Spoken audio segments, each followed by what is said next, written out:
다 함께 살펴보실 말씀은 고린도후서 1장 말씀입니다. 고린도후서 1장 3절입니다.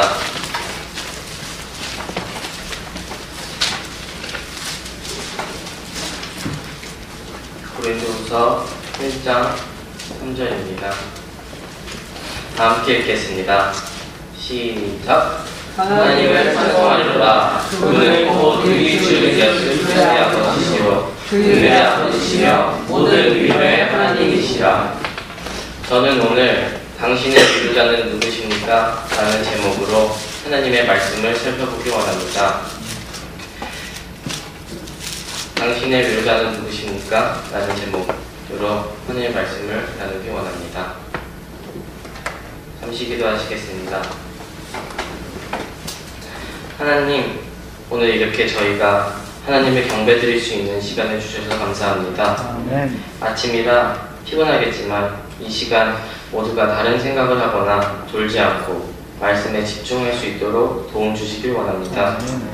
두세 사람이 주님의 이름으로 함께 모인 곳에 주님께서도 계시다는 말씀에 의해 주님께서 이 자리에 계시다는 것을 믿습니다.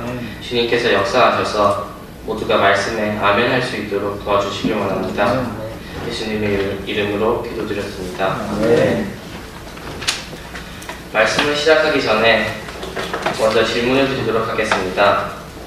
사는 것이 참 힘드시죠? 어른이나 아이나 할 것 없이 모두가 아침이면 피곤한 모습으로 하루를 시작합니다. 피곤한 모습으로 시작하는 이유는 여러 가지가 있을 것입니다. 밤에 늦게 잤을 수도 있고 새벽에 일찍 잠을 깼거나 잠을 설쳤을 수도 있습니다. 우리들도 마찬가지입니다. 우리는 늘 피곤한 모습으로 아침에 만납니다. 우리는 무언가를 조금만 해도 쉽게 지칩니다. 누군가와 대화를 해도 지치고 앉아서 공부를 해도 지칩니다. 어떤 육체적인 노동을 하는 것 또한 마찬가지입니다. 심지어 때로는 아무것도 하지 않아도 지칩니다. 실제로 공부를 하지도 않았는데 공부를 해야 한다고 하는 그 압박감만으로도 우리는 스트레스를 받고 지치게 되는 것입니다. 이렇게 우리는 몸도 마음도 쉽게 지치고 큰 감정의 변덕을 늘 경험합니다. 언젠간 즐겁다가도 누군가 조금만 자극하면 순간적으로 분노에 빠져들기도 하고 친구의 말 한마디에 쉽게 상처를 입기도 하는 것입니다. 오늘 이러한 우리들에게 꼭 필요한 것이 무엇이 있을까요? 그것은 바로 위로입니다. 우리가 오늘 함께 하나님의 말씀을 살펴보면서 하나님께서 주시는 위로를 경험하고 누릴 수 있기를 원합니다. 우리가 오늘 어떤 상태로 이 자리에 앉았든지 하나님의 풍성한 위로 가운데서 위로를 받고 새로운 힘을 얻을 수 있기를 원합니다. 이 시간 오직 살아계신 하나님께서 말씀해 주시기를 원합니다. 오늘 우리에게 필요한 것은 바로 위로입니다. 그렇다면 우리의 위로자는 누구십니까? 오늘의 본문 말씀인 고린도후서 1장 3절을 다 함께 읽어보겠습니다. 시작! 하나님을 찬송하리로다. 그는 곧 우리 주 예수 그리스도의 아버지시요 긍휼의 아버지시며 모든 위로의 하나님이시라. 오늘의 말씀에서 하나님은 모든 위로의 하나님이라고 말씀하고 계십니다. 우리가 어떠한 상황 속에 있더라도 하나님께서는 우리를 충분히 위로해 주실 능력이 있으신 분이십니다. 이것은 너무나도 감사한 일입니다. 우리에게 위로자가 있고 우리가 힘들 때 기대어 쉴 수 있는 분이 계시다는 것은 정말로 기쁜 일입니다. 이 세상 사람들은 힘들고 어려울 때 어디에서 위로를 받을까요? 어떤 사람들은 게임을 하면서 모든 것을 잊어보려고 합니다. 혹은 세상의 음악을 들으면서 위로를 찾아보려고 합니다. 그러나 게임을 하고 음악을 듣고 세상의 위로를 추구한 그 결과는 무엇일까요? 그것은 바로 그 모든 것 뒤에 더 깊은 허무함과 공허함이 밀려온다는 것입니다. 다 함께 예레미야서 8장 말씀을 보시겠습니다. 예레미야서 8장 18절 말씀입니다.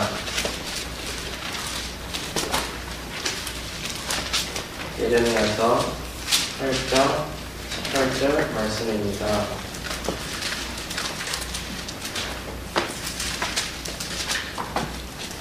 예레미야서 8장 18절 말씀입니다. 다 함께 읽겠습니다. 시작. 내가 슬픔을 이기고 스스로 위로하고자 할 때 내 마음이 속에서 낙담하는 거다.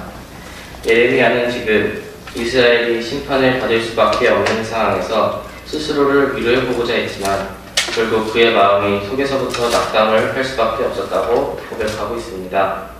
이 말씀처럼 우리가 스스로 위로를 하려고 할 때 결국 우리의 마음에는 낙담이 있을 수밖에 없다고 말씀하고 계신 것입니다. 우리는 결코 우리 자신을 스스로를 위로할 수 없습니다. 다 같이 잠언 14장 12절 말씀을 보시겠습니다.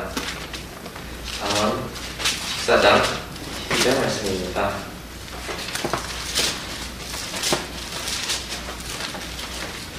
잠언 14장 12절 말씀입니다. 다 찾으셨으면 함께 읽어보겠습니다. 시작. 어떤 길은 사람이 보기에 옳으나 그것의 끝은 사망의 길들이다. 성경은 사람이 보기에 옳은 그 길의 끝은 결국 사망의 길들이라고 말씀하고 있습니다. 이와 같이 사람이 스스로의 길을 찾아 자기 자신을 위로하고자 한다면 그 끝은 사망일 수밖에 없습니다.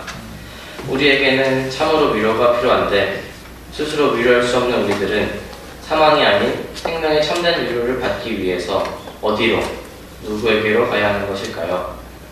다 함께 고린도후서 13장 말씀을 보시겠습니다. 고린도후서 13장 11절 말씀입니다. 고린도후서 13장 11절 말씀입니다. 다 찾으셨다면 함께 읽어보시겠습니다. 시작. 끝으로 형제들아 잘 있으라. 완전하게 되며 위로를 받으며 한 마음이 되며 평안히 지낼지어다. 사랑과 평강의 하나님께서 너희와 함께 계시리라. 아멘.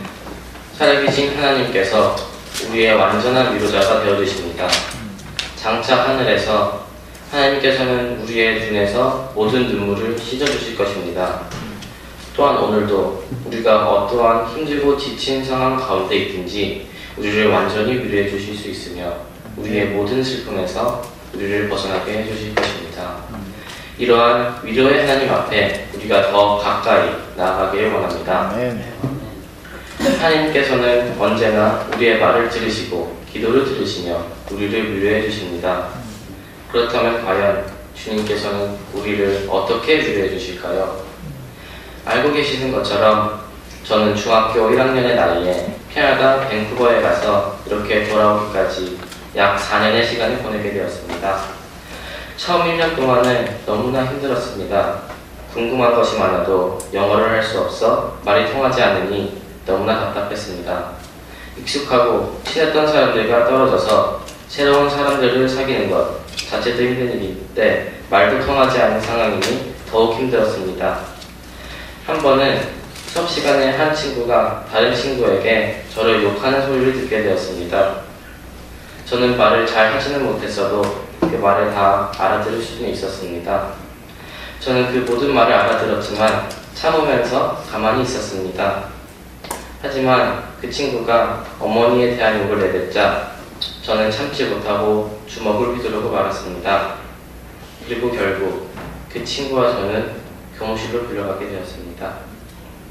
그 친구는 유창한 말로 자기에게 아무런 잘못도 없다고 변명을 하였고 저는 말을 더듬으면서 상황을 설명하려고 애썼습니다. 그렇지만 그 모든 일을 설명하기에는 제 영어가 너무나 미숙했습니다. 그리고 결국 제가 주먹을 먼저 휘두르는 것을 사과할 수밖에 없었습니다. 이렇게 너무나 억울하고 힘든 일이 자주 있었습니다. 그런 지치고 힘든 상황 속에서 저에게 편안함과 위로를 주는 것은 바로 성경 말씀이었습니다. 하나님께서는 항상 말씀으로 위로를 주셨고 저를 붙잡아 주셨습니다. 특별히 이사야 14장 3절에서 이렇게 말씀하고 계십니다. 그 날에 주께서 내게 안식을 주사 내 슬픔과 내 두려움과 심한 속박에서 벗어나게 하시리니 내가 그 속에서 섬기는 자가 되었느니라. 이 말씀처럼 하나님께서는 저에게 안식을 주셨고 저의 슬픔과 두려움과 심한 속박에서 벗어나게 해주셨습니다. 저는 이러한 하나님의 말씀을 붙들면서 어려운 상황 속에서 버틸 수가 있었고 다른 모든 시간들도 즐겁게 보낼 수가 있었습니다. 이처럼 주님께서는 말씀을 통해 우리에게 위로를 주십니다. 다 같이 시편 119편 말씀을 보시겠습니다. 시편 119편 49절 50절입니다. 시편 119편 49절 50절입니다. 다 찾으셨으면 다 같이 읽겠습니다. 시작. 주의 종에게 하신 말씀을 기억하소서. 주께서 나로 하여금 그 위에 소망을 두게 하셨나이다. 나의 고난 중에 이것이 내 위로가 되었사오니 주의 말씀의 열을 살리셨나이다. 시편 기자는 주님의 말씀이 고난 중에 위로가 되었다고 고백하고 있습니다. 이와 같이 하나님께서는 우리에게 말씀을 통해 위로를 주십니다.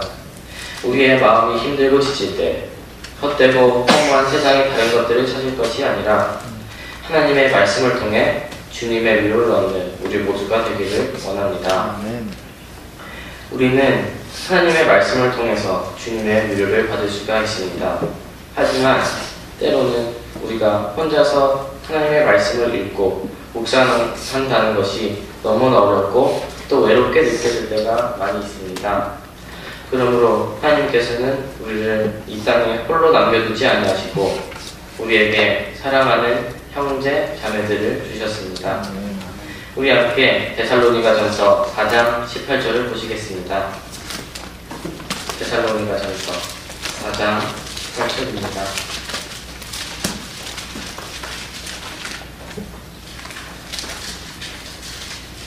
데살로니가전서 4장 18절 말씀입니다.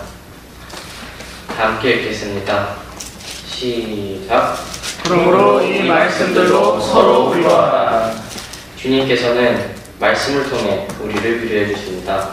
그리고 말씀을 통해서뿐만이 아니라 서로를 통해서 형제 자매들을 통해서 우리를 위로해 주십니다. 하나님께서는 우리가 서로를 통해 위로를 받을 수 있도록 우리 옆에 너무나 소중하고 귀한 형제 자매들을 주셨습니다. 우리가 숙제를 해오지 않아서 무엇인가 잘못해서 혼나고 눈물을 흘리고 또 좌절할 때 내 옆에 있는 친구가 우리를 안아주고 위로해 줄 수 있습니다. 우리가 서로 하나님의 말씀을 통해 격려할 수 있고 위로할 수 있습니다. 또한 하나님께서는 그러므로 이러한 말씀들로 서로를 위로하라고 말씀하고 있습니다. 우리 모두가 하나님의 말씀을 통해 주님의 위로를 얻기 원합니다. 그리고 말씀으로 서로를 위로하기를 원합니다. 지치고 메마른 우리들의 삶 속에 하나님의 위로가 가득 넘치기를 원합니다. 그리고 우리가 먼저 주님께 받은 그 풍성한 위로를 통해 우리들도 낙담하고 넘어진 형제 자매들을 위로하고 격려할 수 있는 주님의 삶이 되기를 원합니다. 기도하시겠습니다. 우리에게 언제나 풍성한 위로를 주시는 살아계신 하나님, 이 시간을 잘 마칠 수 있게 해주셔서 정말 감사합니다. 주님, 오늘 우리가 함께 나눈 말씀처럼 주님께서 역사하셔서 우리 모두의 마음에 평안이 있기를 원하고 모든 슬픔을 위로해 주시기를 원합니다. 언제나 우리 모두의 슬픔과 아픔을 주님께서 위로해 주시길 원합니다. 우리 모두가 마지막까지 힘을 내어 오늘 하루 성실히 보낼 수 있도록 붙들어 주시기를 원합니다. 예수님의 이름으로 기도드렸습니다. 아멘.